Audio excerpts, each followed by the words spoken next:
Kasi pwede ko mag-share ng iba't ibang bagay sa iba't ibang tao.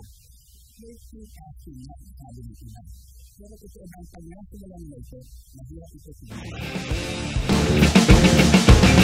I was invited lang na pumasok sa chatroom, which is MRB. So, nagustuhan ko naman yung concept ng chat site because meron na siyang radio. At the same time, may mga DJ siya on live. At yung pinakamahalaga, moderated chatroom siya. Meaning, safe yung chatter. So, alam ko safe ako dun sa site na yun. So, I decided na mag-chat to make friends. Marami kang makukuha.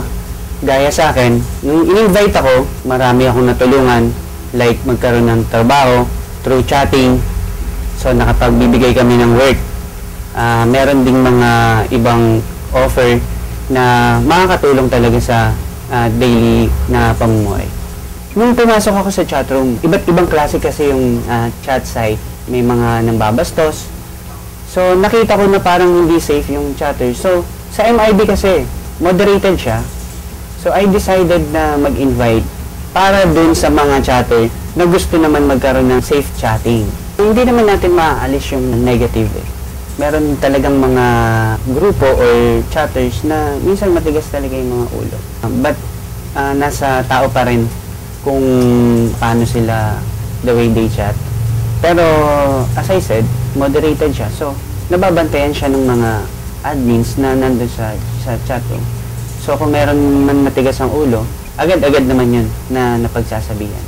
Basically, maraming kang marinig or makikita na lagi silang puyat. Kasi yung interest nila sa chatting, minsan hindi mo napapansin yung oras eh. So, yun talaga. Minsan, mapupuyat ka talaga sa kakachat. Kasi nasa tao pa rin kung paano pa rin niya idisiplina yung sarili niya. Siyempre, dapat may disiplina pa rin. Gaya ng limited lang yung pag-chat mo. Hindi siya yung magdamag kang nakaupo sa harapan ng computer, magdamag kang nagchat-chat. Hindi dapat ganun. Dapat nililimit mo rin siya na bibigyan mo lang siya ng oras na hindi ka dapat magpuyat.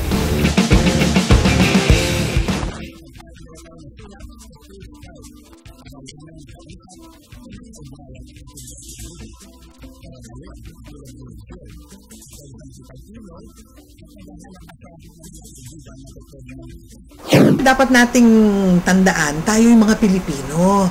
At ang mga Pilipino, pahalaga nila ang pakikipagkapwa. Gustong-gusto nilang nakikipag-ugnay, nakikipagkwentuhan, di lalong-lalo na ang mga kabataan. Well, ang positive side noon, nagkakaroon sila ng kaibigan, lalo na dun sa mga mahiyain.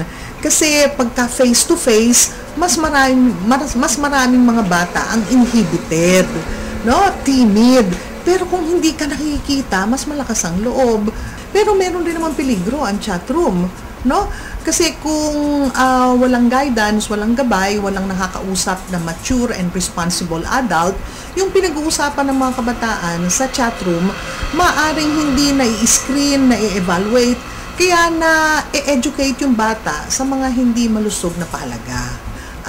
Pwede rin naman na papasok ka sa mga relationships na masyadong advanced na para sa iyo. So, malungkot yung mga 12, 13 years old, nagkakaroon ng mga boyfriend at nagkakaroon ng intimacies far beyond what 12, 13, 14 years old should be having.